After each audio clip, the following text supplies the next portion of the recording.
Hello friends, welcome to my YouTube channel IAS gateways. इस video series में मैं UPSC के जो इंजीनियरिंग सर्विसेज के सर्वेइंग के क्वेश्चंस हैं प्री एग्जाम के, उनको डिटेल में कंसेप्ट के साथ डिस्कस करूंगा। कुछ मैंने ईयर्स के क्वेश्चंस के सॉल्यूशंस ऑलरेडी बनाए हुए हैं जो कि मैं एक लिस्ट में कंबाइन करके आपको दे दूंगा। सो बेसिकली इस वीडियो में मैं ईएससी 2022 के क्वेश्चंस डिस्कस करूंगा। बेसिकली ये सीरीज का पार्ट 1 वीडियो है, so subsequently one by one हम लोग 2022 से 1995 की तरफ जाएंगे और we will be discussing the complete questions of surveying. So let's start. हमारा पहला क्वेश्चन है, इसमें पूछा गया है कि which one of the following is used for determining different strata in the earth crust. Earth के क्रस्ट में अगर हमें डिफरेंट स्ट्रेटास निकालने हैं, ठीक है, तो हम कौन से किस टाइप की सर्वे हम यूज करेंगे। तो सबसे पहले हम यहाँ पर डिस्कस कर लेते हैं कि हमारा जो यहाँ पर सर्वेइंग के एग्जांपल्स इन्होंने दिए हैं, इसमें बेसिकली आप इनको दो कैटेगरीज में डिवाइड कर सकते हो बेस्ड ऑन पर्पस ऑफ सर्वे। ठीक है, पर्पस ऑफ सर्वे का मतलब है कि आप जो सर्वे कर रहे हो वो किस पर्पस से, आपके इंटेंशंस क्या है, ठीक है। और दूसरा है हमारा बेस्ड ऑन लोकेशन ऑफ सर्वे। ठीक है, इस बेसिस पे यहां पे जो डिफरेंट टाइप्स के सर्वे दिए हो उसको हम लोग क्लासिफाई करेंगे। तो पर्पस ऑफ सर्वे के हिसाब से मैं यहां पे एक कोड वर्ड लिख दे रहा हूं, आप इसको याद रखेंगे, EDGGMAR। यहां पर जो E है, दिस इज इंजीनियरिंग सर्वे। जो D है हमारा, this is defence survey. Depending upon कि हम किस पर्पस से यूज कर रहे हैं, वो सेक्टर्स लिख रहे हैं कि इंजीनियरिंग में यूज कर रहे हैं, डिफेंस सेक्टर में यूज कर रहे हैं। जो थर्ड है that is geological survey. Fourth है हमारा ज्योग्राफिकल सर्वे।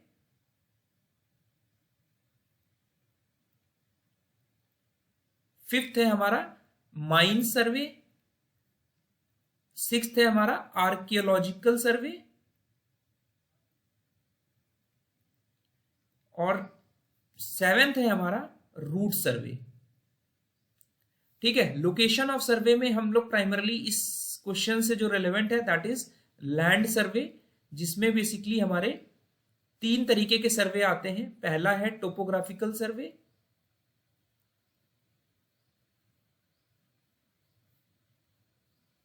दूसरा है हमारा कैडेस्ट्रल सर्वे, और थर्ड है हमारा सिटी सर्वे।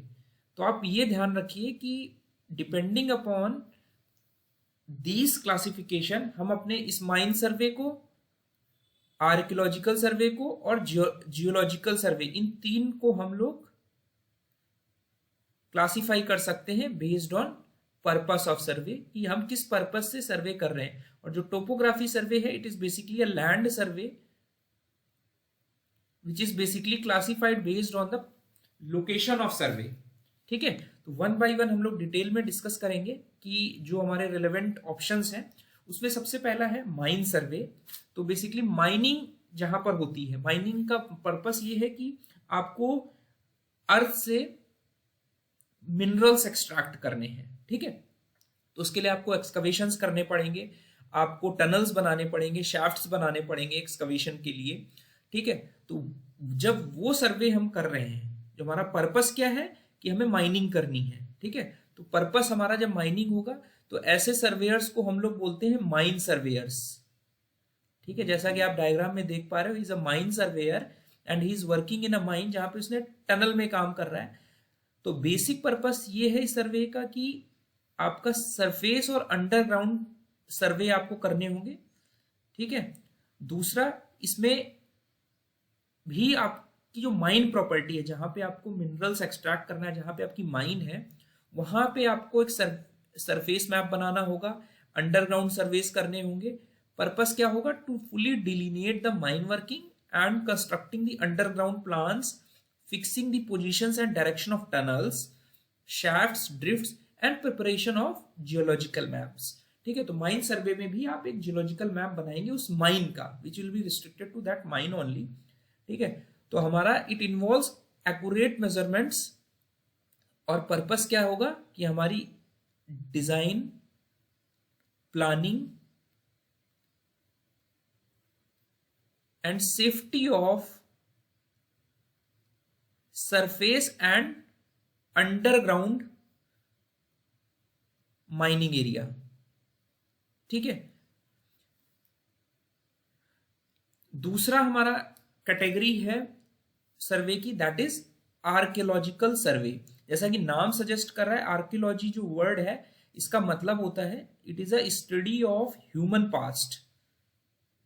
ह्यूमन पास्ट की आपको स्टडी करनी है यूजिंग मटेरियल रिमेन्स। जो प्रीवियस हिस्टोरिकल रिमेन्स हैं, मटेरियल रिमेन्स हैं, उनको एनालाइज करके आप ह्यूमन का पास्ट स्टडी करते हो।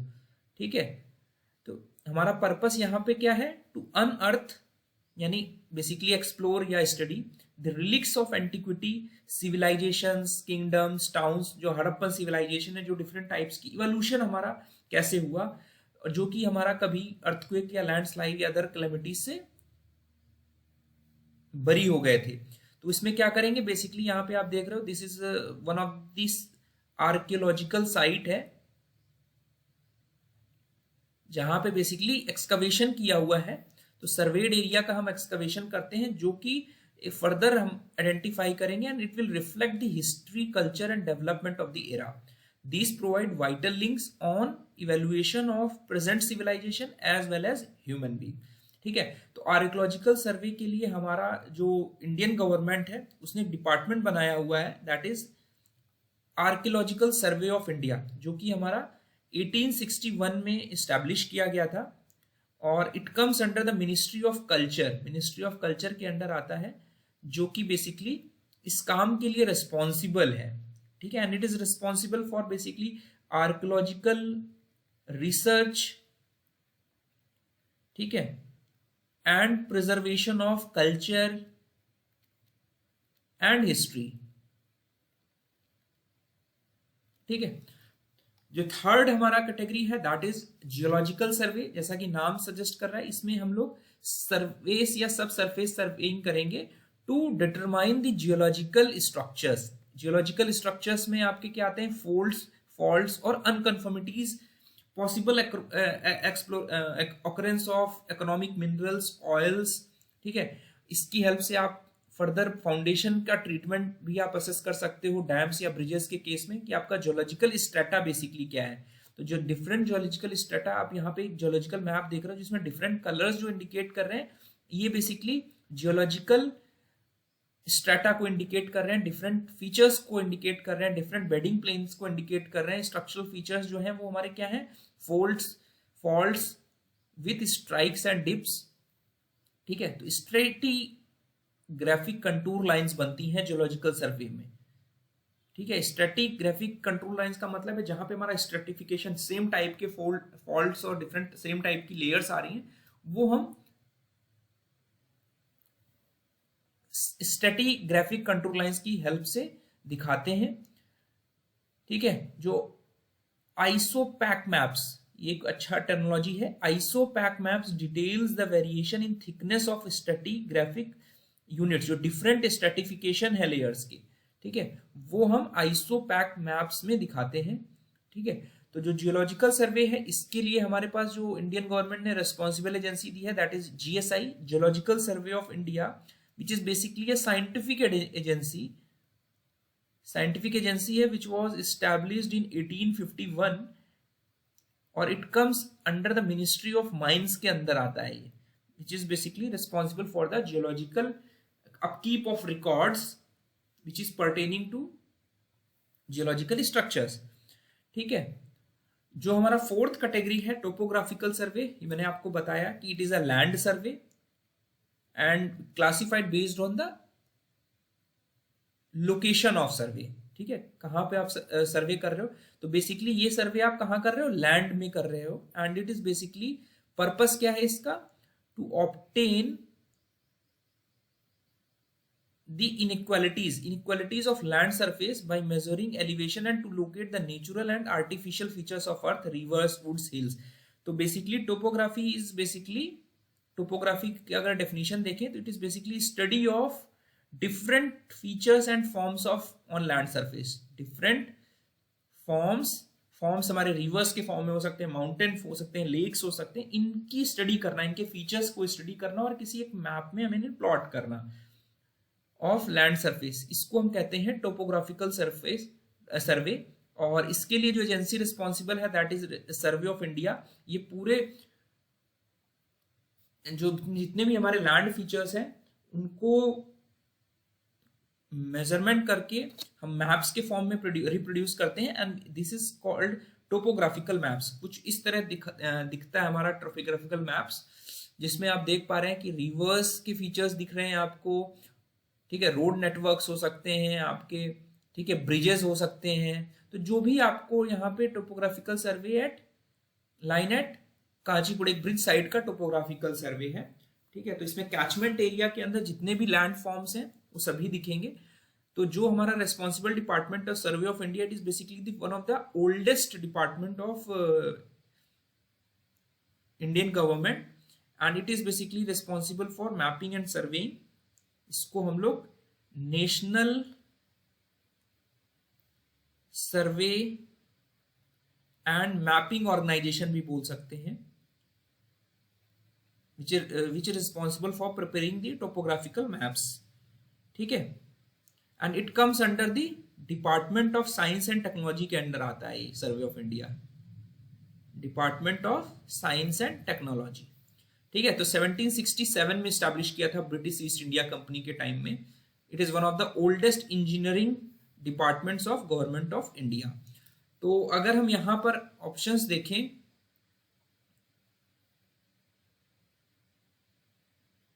डिफरेंट स्ट्राटा अगर हमें आइडेंटिफाइड करना है तो यहां पर पर्पस की बात कर रहा है हमारा, कि पर्पस क्या है कि अर्थ क्रस्ट पे जाना है. तो उसके लिए आपको स्ट्रेटिफिकेशन वर्ड की बात कर रहे हैं, जहां पर हम बेसिकली आइसोपैक मैप्स भी बना रहे थे. ठीक है, to identify different stratified layers. तो वो हमारा जो सर्वे है दैट इज जियोलॉजिकल सर्वे. तो करेक्ट आंसर जो होगा वो ऑप्शन हमारा डी होगा. नेक्स्ट क्वेश्चन है हमारा, विच one of the following tapes, different tapes की बात कर रहा है, is generally used for work of highest precision. Highest precision और एक्यूरेसी के लिए हमारा किस टाइप का टेप यूज किया जाता है. तो सबसे पहले जो different types of tapes available है हमारे पास, ब्रॉडली हम देख सकते हैं कि हमारी पहली जो कैटेगरी है दैट इज लाइनन टेप, दूसरी है वुवन मेटेलिक टेप, थर्ड है हमारी स्टील टेप और फोर्थ है हमारी इनवार टेप. तो सबसे पहला जो कैटेगरी है, जैसा भी आप डायग्राम में देख पा रहे हो, this is basically a लाइनन tape. इसको क्लॉथ टेप भी बोलते हैं, क्लॉथ या लाइनन टेप. ठीक है, इट इज बेसिकली वुवन लाइनन का बना होता है. ठीक है, आप देखिए घरों में आपने जनरली ये देखा होगा, इस तरह का टेप हम यूज करते हैं which is basically the woven linen. और इसकी जो विड्थ है, इस स्ट्रिप की अगर आप विड्थ देखोगे तो it comes to around 12 to 16 mm इसकी विड्थ रहती है. और it is available in different length, 10 metre में भी अवेलेबल है, 20 मीटर में भी, 30 मीटर में भी, 50 मीटर में. तो जनरली ये 4 लेंथ्स में आता है और इसके ऊपर एक वार्निश रहती है. ठीक है, it is a varnished strip. Woven linen के ऊपर एक वार्निश्ड स्ट्रिप रहती है. ठीक है, और इट इज प्रोवाइडेड विथ, यहां पे मेटालिक हैंडल्स दिए होंगे, मेटालिक हैंडल जो कि एक लेदर या मेटल केस में बाउंडेड होगा. ठीक है, लेदर केस भी हो सकता है. तो this is the linen tape. तो इसका डिसएडवांटेज क्या है कि it is affected by moisture and gets shrunk. Because हमारा क्लॉथ है, लिनन का है, तो आसानी से हमारा मॉइस्चर से अफेक्ट हो जाएगा. और इसकी जब आप इसको खींचते हो तो इट गेट्स, इसकी जो लेंथ है वो अल्टर हो जाती है. तो आपकी जो मेजरमेंट्स हैं वो उसमें एरर्स होने के चांसेस ज्यादा हो जाते हैं. और साथ ही साथ जब आप, अगर आप इसको खींच के रखा है आपने और आपकी हवा चल रही है, तो वहां पे ये इसमें जो मेजरमेंट्स होंगे उसमें भी एक्यूरेसी नहीं आएगी, बिकॉज वो ट्विस्ट हो जाता है under the action of external disturbances, external winds. ठीक है, तो it is likely to twist and does not remain straight in strong winds, जिसकी वजह से हमें मेजरमेंट करना थोड़ा सा डिफिकल्ट होता है। सेकेंड कैटेगरी है टेप की, जैसा भी आप डायग्राम में देख पा रहे हो, metallic tape, oven metallic tape. नाम यहाँ पे ऐसा मेटल वर्ड यूज क्यों किया है, बिकॉज जो हमारा ऊपर वाला लाइनन टेप था, इसमें आप रेनफोर्समेंट यूज करते हो ब्रास या कॉपर के, तो because these are classified under metal category, इस वजह से हम इसको मेटेलिक टेप बोलते हैं। इसमें क्या करते हैं, हमारे फाइन स्ट्रैंड्स होंगे, आप अगर इसको बहुत क्लोजअप लुक से देखोगे तो यहाँ पे बहुत फाइन वायर्स से ये लॉन्गिट्यूडनल डायरेक्शन में रेनफोर्स्ड होगा। तो ये जो वायर्स हैं आपके कॉपर या ब्रास के होंगे, because they are corrosion proof, corrosion resistance metals, corrosion नहीं होता उनमें। तो ये एक तरीके से इसको स्ट्रेंथ भी दे रहे हैं, because they are acting as a reinforcement, तो इसकी ड्यूरेबिलिटी बढ़ जा रही है। Durability is enhanced. ठीक है, जब आपकी ड्यूरेबिलिटी बढ़ गई और यहां पे आपने एक ब्रास रिंग भी दिया है, जो कि हमारा टेप की लेंथ यहीं से स्टार्ट होती है, तो it is included in the length of the tape. ठीक है, तो ये हमारी इसकी जो एक्यूरेसी होगी, जो मेजरमेंट आप कर रहे हैं वो मोर एक्यूरेट रिजल्ट्स मिलेंगे, and it is commonly used for measuring offsets as it is reinforced with words all the defects of line and tapes are overcome. ठीक है, थर्ड कैटेगरी का अगर हम टेप देखते हैं तो स्टील टेप आता है हमारे पास। इसकी एक मिनट, 1 सेकेंड, इसकी जो लॉन्गिट्यूडनल डायरेक्शन में जो स्ट्रेचिंग वाली प्रॉब्लम थी, कि हमारा जब आप उसको खींचते हो तो देयर आर चांसेस कि वो स्ट्रेच हो जाएगा, वो प्रॉब्लम यहाँ पे खत्म हो जाती है, बिकॉज यहाँ पे रेनफोर्समेंट है हमारे। ठीक है, और यहाँ पर इसके ऊपर हम एक वार्निश भी करके रखी हुई है, ताकि हमारा जो वायर्स है वो दिखे ना। ठीक है, तो it is an improved version of line and tape, और ये हमारी जनरली 20 मीटर और 30 मीटर में ये टेप्स अवेलेबल रहते हैं। जो थर्ड कैटेगरी है टेप की, that is steel tape. Steel tape आपने फ्रिक्वेंटली कारपेंटर्स के पास देखा होगा। It is encased in a this case, जो कि हमारा ऑटोमेटिकली इसमें वाइंड अप हो जाता है ये tape. It is made of stainless steel, और इसकी जो विड्थ है, अगर हम इसकी ये वाली विड्थ देखें तो it is 6 to 16 mm wide. ठीक है, और एंड पे हमारा क्या है, यहाँ पर ये हैंडल अरेंजमेंट दिया हुआ है, और इसमें जीरो इसके साथ इसकी स्टार्टिंग से हमारा ये जो आपको ब्रैकेट टाइप का अरेंजमेंट दिख रहा है, यहीं से जीरो स्टार्ट होता है इसका।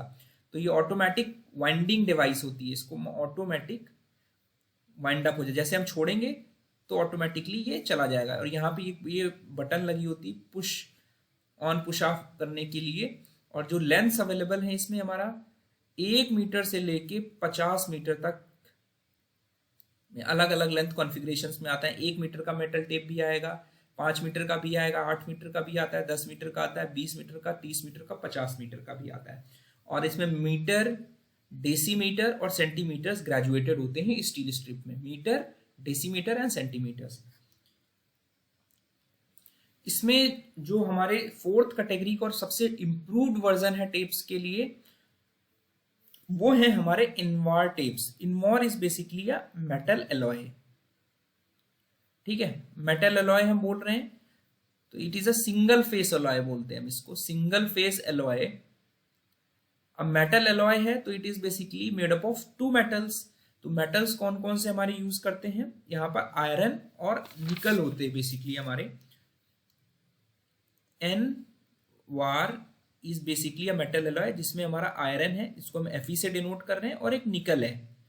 ठीक है, तो इनवार जो वर्ड है ये बेसिकली कहां से आया, it is derived from word invariance या invariable, invariable to dimension changes.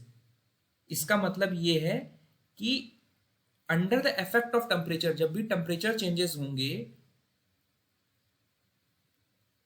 There will be no dimension changes. Invariable to dimension changes का मतलब है कि कोई भी टेम्परेचर चेंज से इसकी लेंथ पे कोई इफेक्ट नहीं पड़ेगा, ठीक है। इस वजह से ये इनवेरिएबल वर्ड से हमने इन्वायर वर्ड लिया, एंड जो स्विस फिजिस्ट थे इन्होंने ये नाम सजेस्ट किया, स्विस फिजिस्ट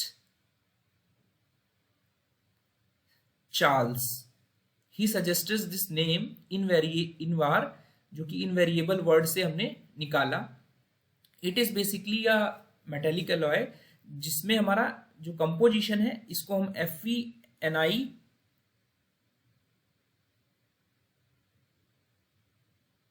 FeNi36 भी लिखते हैं, या आप इसको 64 FeNi भी लिख सकते हैं। ये वाला जो हमारा यूके में यूज करते हैं, इंडिया में हमारा FeNi336 यूज करते हैं। इसका मतलब ये होता है कि इसमें हमारा 64% आयरन है और 36% के अप्रॉक्स हमारा निकल है, ठीक है। एक सुपर इनवार भी आजकल आ चुका है, सुपर इनवार इससे भी हाई क्वालिटी का मेटेलिक अलॉय है, जिसमें बेसिकली हमारा कोबाल्ट इसके साथ और मिक्स हो जाता है प्रोपोर्शनिंग में, ठीक है। तो जो ये एलॉय है, इस एलॉय का हम यूज करते हैं ऐसी जगहों पे, बेसिकली यूज्ड फॉर जहां पे हमें मेजरमेंट्स करनी है, लीनियर मेजरमेंट्स करनी है, ठीक है। तो सर्वेइंग टेप में, जो कि हम इनवार टेप पढ़ रहे हैं, वहां पे हमने इसको बनाने के लिए यूज कर लिया इस मेटल को। दूसरा, जो टेम्परेचर सेंसिटिव डिवाइसेस हैं वहां पर भी हम इस मेटल को यूज कर सकते हैं, because it is invariable to the temperature changes. तो इसकी सबसे अच्छी एडवांटेज ये है कि इट इज डायमेंशनली स्टेबल, ठीक है। एक्सटर्नल टेम्परेचर चेंजेस पे इस पे कोई इफेक्ट नहीं पड़ेगा। तो इसको हम कह सकते हैं कि इसकी जो डायमेंशन है वो स्टेबल है, लेंथ और विड्थ तो चेंज नहीं होगी। बिकॉज रीजन क्या है, इसका जो अल्फा है, थर्मल कॉफिशिएंट है, वो बहुत ही कम है, because of low thermal coefficient which है द मैग्नीट्यूड ऑफ 0.122 इंटू 10⁻⁻6 पर डिग्री सेल्सियस, ठीक है। इसी वजह से ये कॉस्टली भी है, और it is available in the span of 30, 50 and 100 metres. 3 span में आता है, और इसकी जो थिकनेस है, ये जो आपको थिकनेस दिख रही है, it is of width 6 mm, ठीक है। 6 mm वाइड स्ट्रिप में हमारा अवेलेबल है, होता है इनवार टेप। तो लो थर्मल कॉफिशिएंट की वजह से it has greater dimensional stability, ठीक है। फिर इसमें इस वजह से इसको हम high precision, high accuracy works में यूज करेंगे, जैसे कि आपका बेस लाइन का मेजरमेंट हो गया, ट्राइंगुलेशन सर्वेज हो गए। Expensive than all other tapes. अगर आपसे पूछा जाए सबसे एक्सपेंसिव जो टेप है वो इनवार टेप है। This tape should be handled with care, otherwise bends or kinks may be formed. इसमें प्रॉब्लम बस एक होती है कि इसको अगर हैंडलिंग इसकी प्रॉपर नहीं करेंगे तो यहाँ पर किंग्स बन जाएंगे, ठीक है। तो handling should be proper. So यहाँ पर एडवांटेजेस भी मैंने लिखे हैं कि it is of high precision के लिए यूज करते हैं, less affected by temperature changes when compare to other tapes. Disadvantage कि ये सॉफ्ट होता है और डिफॉर्म हो जाता है इजिली, तो इसी वजह से इसमें किंग्स बन जाते हैं। इसी वजह से it should be properly handled, ठीक है, बिकॉज सॉफ्ट मेटल होता है ये, ठीक है। तो यहाँ पे हाईएस्ट प्रेसिशन के लिए हम क्या यूज करेंगे, ऑप्शन डी का जो इनवार टेप है वो यूज करेंगे। हमारा नेक्स्ट क्वेश्चन है, which one of the following is a staff reading taken on a point whose elevation is to be determined, ठीक है। तो यहां पूछ रहा है कि इनमें से कौन सी स्टाफ रीडिंग ऐसी है जो हम ऐसे पॉइंट पर कंसीडर करते हैं जिसका एलिवेशन हमें डिटरमाइन करना है, ठीक है। तो elevation is always measured with respect to some datum, जो कि हम generally mean sea level consider करते हैं, ठीक है। And it may be also expressed as in leveling at it is also known as reduced level, ठीक है। तो हमारी इसमें जो 3 ऑप्शंस आपको दिख रहे हैं, बैक साइड, फोरसाइट और इंटरमीडिएट साइड, ये 3 हमारी स्टाफ रीडिंग्स हैं जो हम जब लेवलिंग करते हैं तो ये रीडिंग्स को हमने नॉमेनक्लेचर दिया है, ठीक है, डिपेंडिंग अपॉन कि उन रीडिंग्स को हम स्टाफ में कहां पर किस लोकेशन पर ले रहे हैं। तो सबसे पहली जो डेफिनेशन है स्टाफ रीडिंग की, that is known as back sight, ठीक है। तीनों ही हमारी स्टाफ रीडिंग है। तो सपोज हमने एक इंस्ट्रूमेंट सेटअप किया यहाँ पर, जैसा कि आप देख पा रहे हो, तो यहाँ पर देख रहे हैं कि बेंचमार्क लिखा हुआ। बेंचमार्क बेसिकली वो पॉइंट है जिसका हमें elevation with respect to some standard reference हमें पता है पहले से, ठीक है। तो जब भी हम लेवलिंग स्टार्ट करते हैं तो हमें एक ऐसा पॉइंट चाहिए जिसका हमें बेंचमार्क पता है, यानी उसका एलिवेशन हमको पता है। ठीक है, तो हमारा सपोज ये कोई डेटम है, हमने अज्यूम कर लिया कि इट इज MSN। एक ऐसा पॉइंट था A, ये हम A पॉइंट मान ले रहे हैं, जिसका एलिवेशन हमें पता था। तो जब हम लेवलिंग स्टार्ट की और हमें दूसरे पॉइंट्स का इसी सेटअप में या दूसरे सेटअप में लेवल चाहिए, रिड्यूस लेवल चाहिए, एलिवेशन चाहिए, तो हमें सबसे पहले एक रीडिंग लेनी पड़ेगी उस पॉइंट पर जिसका हमें एलिवेशन पता है। ठीक है, तो नॉन एलिवेशन पे जब हम स्टाफ रखेंगे जैसा कि, तो हमारी ये जो रीडिंग आएगी,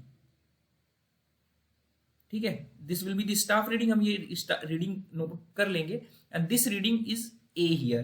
तो ये जो reading A I, this is basically back sight. ठीक है, अब इसका यूज क्या है, because it is the first staff reading. ध्यान रखना है कि जब लेवल इंस्ट्रूमेंट आपने सेटअप किया तो जो पहली रीडिंग होगी वो हमारी बैक साइड होगी। It is a first staff reading taken after the level is set up. इसको हमने और नाम क्या दिया, it is also known as plus sight. Plus sight क्यों बोल रहे हैं, बेसिकली ये जो हमने यहाँ पे H एलिवेशन लिया, यहां पे हमने H+A करके जो HI है, इंस्ट्रूमेंट हाइट है, यानी हाइट ऑफ कोलिमेशन, वो हमने निकाल लिया। बिकॉज जब हमने ये प्लेन निकाल लिया तो we can determine the other points elevation. ठीक है, तो यहां बिकॉज इस रीडिंग को हम ऐड कर रहे हैं हाइट ऑफ इंस्ट्रूमेंट निकालने के लिए, हाइट ऑफ कोलिमेशन निकालने के लिए, इस सेटअप ऑफ इंस्ट्रूमेंट के लिए, तो इस प्लस की वजह से हम इसको प्लस साइड भी बोल रहे हैं। ठीक है, तो जनरली बैक साइड हमारी मार्क करती है कि हमने जो पहली रीडिंग है सेटअप के बाद वो आएगी। ठीक है, या फिर चेंज पॉइंट आएगा जब C पर आएंगे, तो चेंज पॉइंट पे हमारी भी बैक साइड आती है। चेंज पॉइंट वो पॉइंट है जहां पे हमारी बेसिकली जो भी इंस्ट्रूमेंट का सेटअप है उसकी लास्ट रीडिंग उस पर आ रही है, और जो हमारा सेकंड सेटअप होगा उसकी जो फर्स्ट रीडिंग है वो उस पर आ रही है। ठीक है, तो सेकंड आइटम है दैट इज फोरसाइट। तो फोरसाइट हमारी वो स्टाफ रीडिंग है जो हमने सब्सिक्वेंटली ली उस पॉइंट पर जिसका एलिवेशन हमें निकालना था एक्चुअल में। ठीक है, तो this was the unmeasured staff. ठीक है, तो यहां हमने बेंचमार्क से ये निकाल लिया था बैक साइड, अब हमने ये निकाला फोरसाइट। तो हमने हाइट ऑफ कोलिमेशन यहां पर स्टैब्लिश कर लिया था, this was measured as A, और यहां हमने ये मेजर किया था H। ठीक है, तो अगर हमें अब इसकी हाइट निकालनी है, ये मान लेते हैं X है, तो इसकी स्टाफ रीडिंग हमारी मान लेते हैं B आ गई। तो हमने H+A और जो X+B है ये बराबर होगा। ठीक है, इस इंस्ट्रूमेंट सेटअप के लिए तो X जो है वो हमारा H+A माइनस B है, बिकॉज अब रिड्यूस लेवल के लिए हम ये माइनस कर रहे हैं, तो हमारी जो ये वाली staff reading I foresight, this is called minus side. It is not called negative side, it is called minus side. ठीक है, सिर्फ ये नॉमेनक्लेचर का वो है, और ये हमारी बेसिकली क्या है, इसका सिग्निफिकेंस क्या है कि जब आपके सेटअप में फोरसाइट आ गई तो ये इंडिकेट कर रहा है कि ये उस सेटअप की लास्ट स्टाफ रीडिंग है। ठीक है, और ये इंडिकेट करेगा कि अब हमारा जो लेवल है वो हमारा शिफ्ट होगा इसके बाद। ठीक है, अब अगर हमारे सब्सिक्वेंट एक इंस्ट्रूमेंट से मल्टीपल रीडिंग्स आप ले रहे हो, तो पहली रीडिंग तो हो गई बैक साइड, लास्ट रीडिंग हो गई फोरसाइट, तो जो इसके बीच की जो स्टाफ रीडिंग्स होंगी जिनका एलिवेशन हमें नहीं पता होगा, तो फोरसाइट और इंटरमीडिएट साइड जो है, यहां पे हमारा जो एलिवेशन है वो अननोन है। अल्टीमेटली हमें उस पॉइंट का एलिवेशन चाहिए था जहां पर आपने फोरसाइट ली, लेकिन इसके बीच में अगर हमारे आपने स्टाफ रीडिंग्स ली हैं, ठीक है, of unknown elevation between back sight and foresight, इसको हम कहते हैं इंटरमीडिएट साइड्स, और इंटर साइड्स भी बोलते हैं। These are inter sight readings. Intermediate sight को हम इंटर साइट रीडिंग्स भी बोलते हैं। ठीक है, द साइड्स में be taken in any direction irrespective of points of known और unknown elevation on any side of the instrument.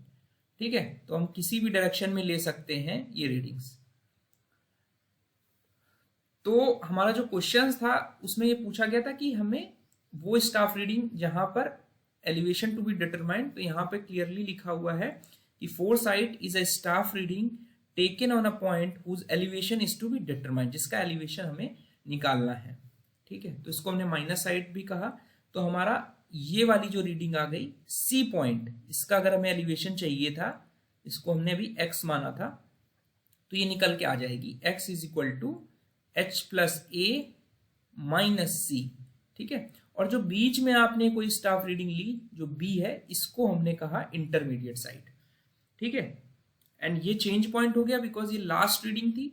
तो इसके बाद जो नेक्स्ट सेटअप आएगा उसमें जो फिर पहली रीडिंग लोगे, बिकॉज अब हमने x यहां पर निकाल लिया, तो ये जो चेंज पॉइंट पे जो x रीडिंग आई ये इसके लिए बैक साइड बन गई।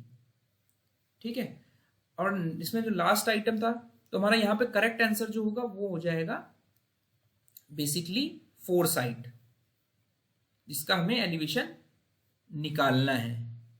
तो करेक्ट आंसर जो होगा वो फोरसाइट होगा, whose elevation is to be determined। और जो लाइन ऑफ साइट है basically, it is basically a line joining the intersection of cross hairs to the optical centre of objective and its continuation towards surveyor's eye. ठीक है, तो surveyor's आई इधर है हमारी, तो यहाँ पे जो ये लाइन आपकी बन रही है, ये आप देख रहे हैं, this is a line of site. और यही लाइन ऑफ साइट अगर हमारी हॉरिजेंटल होती है तो उसको हम बोलते हैं लाइन ऑफ कोलिमेशन। ठीक है, तो क्या ये हमारा नॉमेनक्लेचर का टर्मिनोलॉजी है कि अगर हमारी लाइन ऑफ साइट हॉरिजेंटल है तो हमने इसको लाइन ऑफ कोलिमेशन बोल दिया, otherwise it is line joining जो हमारे सेंटर है, हमारा ऑप्टिकल सेंटर है ऑब्जेक्टिव, यानी ऑब्जेक्टिव लेंस, जो हमारा टेलीस्कोप में ऑब्जेक्टिव लेंस लगा हुआ है उसका जो ऑप्टिकल सेंटर है, और क्रॉस हेयर्स और सर्वेयर आइस, इनको जो लाइन जोड़ रही है, ठीक है, वो हमारी कहलाती है लाइन ऑफ साइट। उसके बाद हमारा नेक्स्ट क्वेश्चन है हमारा, विच one of the following is the source of error. ठीक है, यहाँ पे सोर्स ऑफ एरर पूछा गया है इन कर्व कंप्यूटेशंस एंड लेआउट, यानी जो हम कर्व की कैलकुलेशंस करते हैं, कर्व को लेआउट करने के लिए, बेसिक सेटिंग आउट करने के लिए, फील्ड पे जब भी हम सेटिंग आउट कर रहे हैं तो we have to make the computations, हमें कुछ कैलकुलेशंस करनी होंगी। ठीक है, जो उसके बाद ही हम फील्ड पे कर्व को ले कर पाएंगे। ठीक है, तो बेस्ड ऑन एक्सपीरियंसेस हमने ये इस्टेब्लिश किया कि जो हमारे सोर्सेज ऑफ एरर हैं वो क्या क्या हैं। तो सबसे प्राइमरली हमने ब्रॉडली बेसिकली 5 कैटेगरीज में डिफाइन किया है सोर्सेज ऑफ एरर को कर्व लेआउट में, कि अगर हम लेआउट करते समय अपना जो इंस्ट्रूमेंट है उसकी सेटिंग लेवलिंग में अगर कुछ गड़बड़ी या इंस्ट्रूमेंट रीड करने में कुछ गड़बड़ कर दे रहे हैं तो हमारी एरर आ जाएगी। रिफ्रैक्शन इफेक्ट्स की वजह से अगर लॉन्ग साइड्स हैं और हम रिफ्रैक्शन करेक्शन नहीं कर रहे हैं तो उसकी वजह से हमारे कर्व लेआउट में एरर्स आ जाएंगी। टेप में अगर आपकी चेनिंग कर रहे हो, मेजरमेंट्स डिस्टेंस मेजरमेंट कर रहे हो, उसमें आपकी मेजरमेंट्स में कोई गड़बड़ी है, टेपिंग एरर्स में आ जाएंगी।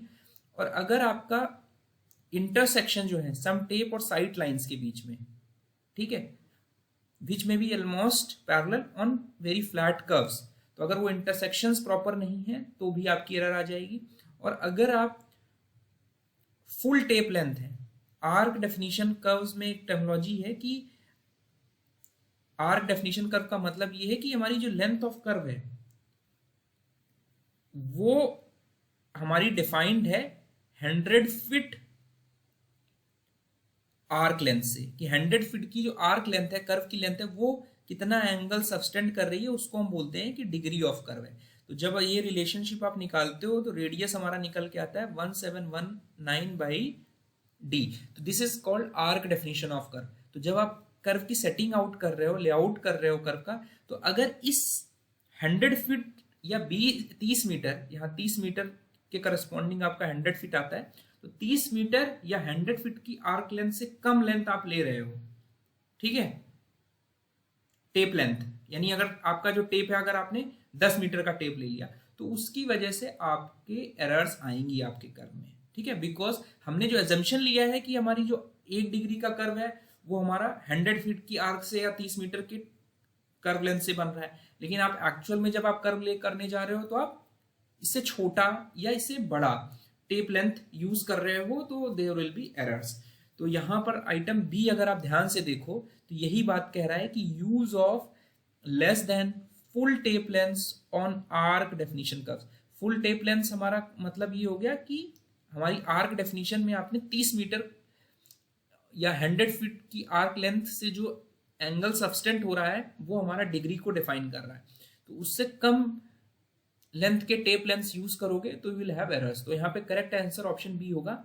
पहले ऑप्शन में गड़बड़ी है, इन्होंने एबिलिटी को इनएबिलिटी, वर्ड को एबिलिटी लिख दिया है। तो इनएबिलिटी टू सेट आउट, जो थर्ड स्टेटमेंट है कैरिंग आउट कंप्यूटेड एलिवेशन, जो आप एलिवेशंस निकाल रहे हो, ठीक है, अगर हम वर्टिकल कर्व स्टैब्लिश कर रहे हैं उसमें जो एलिवेशंस आप निकाल रहे हो टू लेस देन 3 mm, तो it will lead to error. तो इन्होंने कुछ कुछ स्टेटमेंट्स में मॉडिफिकेशन करके करेक्ट स्टेटमेंट्स को इनकरेक्ट कर दिया है। Good intersection between the tape lines and side lines will not lead to errors, it will, तो good intersection is the requirement but errors क्या होंगी, पुअर इंटरसेक्शंस। ठीक है, तो ये हमारी एसके दुग्गल की जो स्टैंडर्ड बुक है वहां पे ये लेट डाउन है कि जो सोर्सेज ऑफ एरर है कंप्यूटेशन में वो हम 7 कैटेगरीज में कर सकते हैं डिफाइन। पहला है inability to set out the plates of theodolite the required subdivision of a minute for deflection angle. ठीक है, कि हम प्लेट्स को, जो थियोडोलाइट की प्लेट्स हैं उनको हम सेट आउट नहीं कर पा रहे हैं रिक्वायर्ड सब डिवीजन जो हमारे डिफ्लेक्शन एंगल के लिए रिक्वायर्ड है। पुअर इंटरसेक्शन है अगर हमारा टेप लाइन और साइड लाइंस के बीच में, ठीक है, फ्लैट कर्व्स के केस में तो हमारा एरर इंट्रोड्यूस हो जाएगी। Use of less than full length tape lengths on arc definition curves, large numbers which must be used to obtain answer with significant figures will lead to an error. अगर हमारे जो grades हैं, ठीक है, हमारे जो ग्रेडियंट्स हैं G1 और -G2, अगर इनको हम कैलकुलेट कर रहे हैं बियॉन्ड 0.01%, मतलब जो एक्यूरेसी की बात कर रहे हैं, तो it will lead to an error. Multiple of generally 0.05% या 0.10 डिजायरेबल है हाईवेज के केस में, तो हमें 0.05 के नीचे नहीं जाना है। तो बियॉन्ड 0.1% हमारा डिजायरेबल नहीं है। जो एलिवेशंस आप कंप्यूट कर रहे हो, अगर 3 mm से नीचे लेवल पे जाके आप उसको राउंड ऑफ कर रहे हो तो it will lead to an error. Selecting the vertex at other than full station in vertical curve, तो फुल स्टेशन यानी फुल कॉर्ड लेंथ के अगेंस्ट में अगर आप वर्टेक्स सिलेक्ट कर रहे हो तो एक्यूरेसी रहेगी, लेकिन अगर other than full station length, full chord length के करस्पॉन्डिंग आप नहीं कर रहे हो, vertex is basically the highest point, इसको आप एपेक्स भी बोलते हो, ठीक है, तो वो पॉइंट आपका फुल स्टेशन पे होना चाहिए। तो दीज आर द एरर्स जो आपको इंट्रोड्यूस करती हैं कर्व की कैलकुलेशंस में एरर। नेक्स्ट क्वेश्चन है, this is regarding the setting out of curve using two theodolite method. तो सेटिंग आउट को हम ऐसे देख लेते हैं, सेट आउट करने का मतलब ये है कि कोई भी कर्व है, ठीक है, तो along the length of curve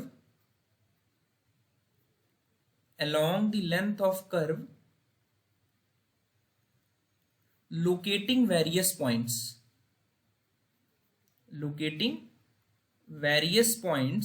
at equal distances, ठीक है, और इन दोनों पॉइंट्स के बीच में जो दूरी होती है उसको हम लोग पैग इंटरवल बोलते हैं, ठीक है। तो सपोज अगर हमारा कोई ये सिंपल सर्कुलर कर्व आपने ले लिया, अगर ऐसे, ये हमारा टेंजेंट पॉइंट है, ठीक है, इसको हम पॉइंट ऑफ कर्व बोलते हैं जहां से हमारा कर्व स्टार्ट हो रहा है, और ये पॉइंट है पॉइंट ऑफ टेंजेंसी जहां पे कर्व एक्चुअल में खत्म हो रहा है, ठीक है, देखिए this is known as point of intersection, PI बोलते हैं। तो बेसिक है कि इसको हम ऊपर से अगर देख रहे हैं, कर्व हमारा एक यहाँ से स्ट्रेट हाईवे आ रहा था और एक हाईवे सपोज इधर जा रहा है, एक हाईवे इधर से आ रहा है, और इन दोनों को आपके पास जगह नहीं, आपको इस कर्व से मैच करना है। तो सेटिंग आउट में क्या करोगे, आप इस कर्व में जितने भी पॉइंट्स आ रहे हैं, इन पॉइंट्स को आप फील्ड पे जब लोकेट करके इनको मिलाओगे, तो this process is known as setting out. तो हमारे पास जो मेथड्स अवेलेबल हैं सेटिंग आउट के लिए वो हम थोड़ा सा देख लेते हैं। We have broadly divided our methods into 2 categories. पहले मेथड है लीनियर मेथड, दूसरे मेथड्स हैं हमारे एंगुलर मेथड्स, ठीक है। तो एंगुलर मेथड्स हमेशा मोर एक्यूरेट रहेंगे लीनियर मेथड से, ठीक है। तो यहां पर आपके लीनियर मेजरमेंट्स कर रहे हो आप, using distance measurement instruments which में बी चेन और टेप। यहां पे आप एंगल्स नहीं मेजर कर रहे हो। एंगुलर मेजरमेंट्स में आप एंगल्स मेजर कर रहे हो using angular measurement equipments. Angular measurement equipments में आपके थियोडोलाइट्स हो गए, ठीक है।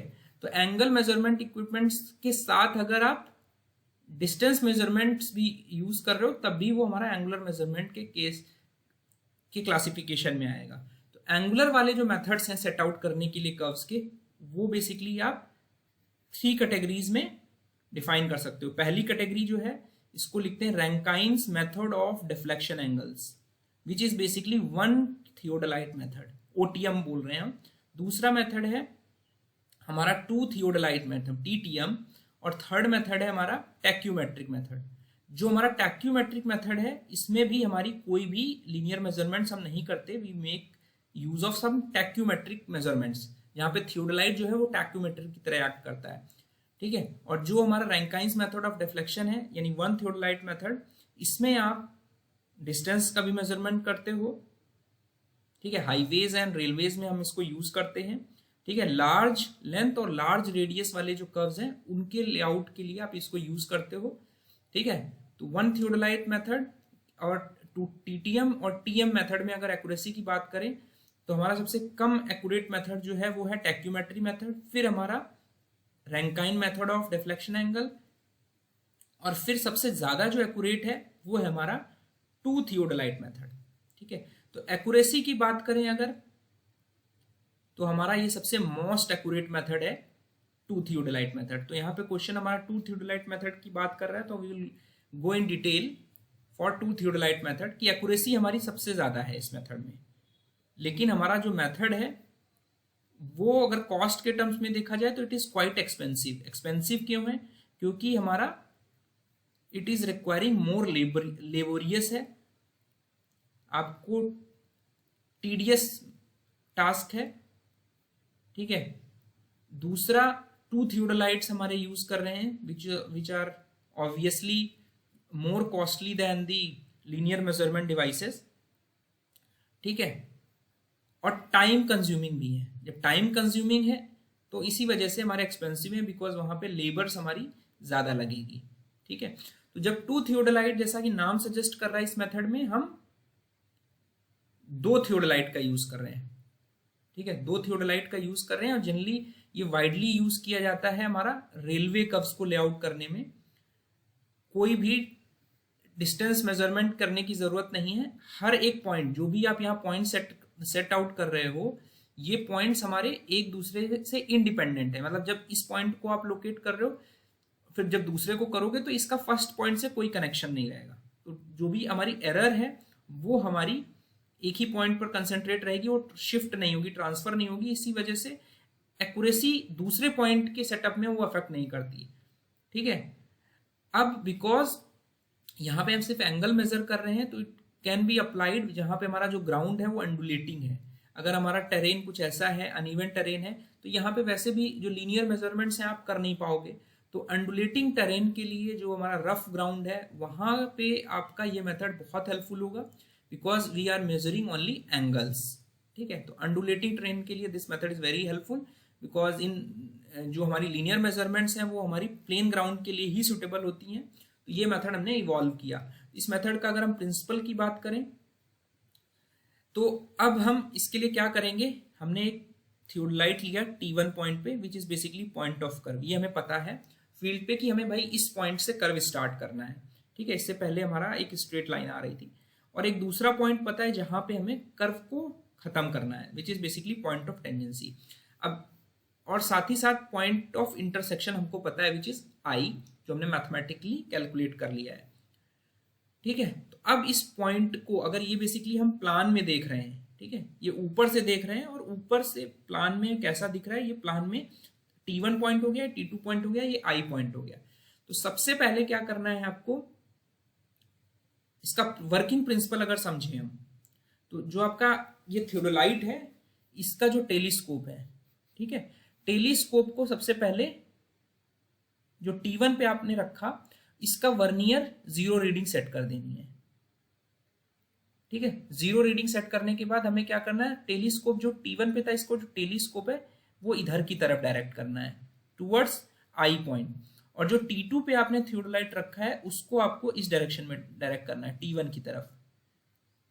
ठीक है, फिर क्या करना है, एक α1 एंगल सिलेक्ट करना है ऐसे। ठीक है, बेसिकली ये हमारा based on the experience of the surveyor और जो हमने थ्योरेटिकल कंप्यूटेशंस की हैं उसके बेसिस पर हम ये अल्फा एंगल सेट करेंगे। और जनरली क्या करते हैं, जो रेंजर है, जो स्टाफ लेके घूम रहा है फील्ड पे, ये बेसिकली ग्राउंड है, तो हम क्या करेंगे, एक पॉइंट इस तरह सिलेक्ट करते हैं कि जब इसको हम लोग इसके थियोडोलाइट के टेलीस्कोप को इधर से इधर घुमाएंगे। ठीक है, तो ये एक α1 सिलेक्ट होगा विच इज बेसिकली डिफ्लेक्शन एंगल। और जो हमने T1 की तरफ थियोडोलाइट डायरेक्ट किया हुआ है उसको हम लोग इधर की तरफ घुमाएंगे। तो एक ऐसा पॉइंट आएगी, सिचुएशन आएगी कि ये इसकी जो लाइन ऑफ साइट है, अब ये लाइन जो है वो यहां पे उठ के आ गई। ठीक है, तो ये जो लाइन है और ये जो लाइन है, ये एक पॉइंट पे इंटरसेक्ट, कॉमन पॉइंट पे जब बाइसेक्ट करेगी, इंटरसेक्ट करेगी, तो ये पॉइंट हमारा बेसिकली कर्व का पॉइंट होगा, कर्व यहां से गुजर के जा रहा होगा। तो उस केस में जो अल्फा एंगल 1 होगा और ये वाला जितना अल्फा 1 थियोडोलाइट T2 की जो रीडिंग होगी एंगल की और T1 की, वो दोनों सेम होगी। तो हम ये कह सकते हैं कि हमारा जो डिफ्लेक्शन एंगल है, बेसिकली जो हमारा टेंजेंट, ये बेसिकली टेंजेंट थी, ये टेंजेंट ये हमारी कॉर्ड हो गई। इस कॉर्ड के साथ जो एंगल α1 बना रही थी वही एंगल ये थियोडोलाइट, ये कॉर्ड यहां पर अपोजिट सेगमेंट में सबस्टेंड कर रही। तो यहां पर यही लिखा हुआ है, it is based on the principle that angle between the tangent and the chord, जो कि ये Δ1 हो गया, Δ1 हो गया, is equal to angle subtended by the chord in the opposite segment, जो दूसरे थियोडोलाइट ने हमारा Δ1 बनाया। ठीक है, इसको अगर हम दूसरे कलर से डिमार्केट कर लें तो ये वाला जो लाइन है, ठीक है, तो Δ1 हो गया। अब इसी तरह दूसरा पॉइंट एक मिलेगा हमको B, तो ये हम ट्रायल करते जाएंगे, ऐसे सारे पॉइंट्स हम लोकेट कर लेंगे। तो बेसिकली ये हिट एंड ट्रायल टाइप का प्रोसेसर है कि हम रैंडमली जो रेंजर है हमारा घूमता रहेगा और हम अपने थियोडोलाइट, दोनों थियोडोलाइट को इस तरह बार बार जब सेट करना होगा तो वापस हम 0 रीडिंग पे ले जाएंगे वर्नियर को और वापस से फिर साइट करेंगे यहां से ये वाला एंगल, तो Δ2 हो जाएगा। तो इस पॉइंट को हमने साइट किया, इसी तरह हमने फिर इसको 0 रीडिंग सेट करके फिर साइट किया, तो ये Δ2 हो गया। तो वो फिर से हमारा पॉइंट ऑफ इंटरसेक्शन निकल के आया। इस तरह हम सारे पॉइंट्स अपने कर्व में लोकेट कर लेंगे। तो हमने क्या किया, कोई भी लीनियर मेजरमेंट नहीं की, we have only measured the angles. तो इस वजह से ये मेथड हमारा मोस्ट एक्यूरेट होगा, बट एक्सपेंसिव होगा बिकॉज बहुत ज्यादा मेहनत लग रही है, लेबोरियस है, टीडियस है प्रोसीजर। ठीक है, इसी वजह से एक्सपेंसिव भी है बट मोस्ट एक्यूरेट है। ठीक है, बिकॉज कोई भी हमारा लीनियर मेजरमेंट नहीं किया और हमारा रफ और अंडुलेटिंग ग्राउंड के लिए मोस्ट सुटेबल है, जहां पर लीनियर मेजरमेंट्स करना पॉसिबल भी नहीं था।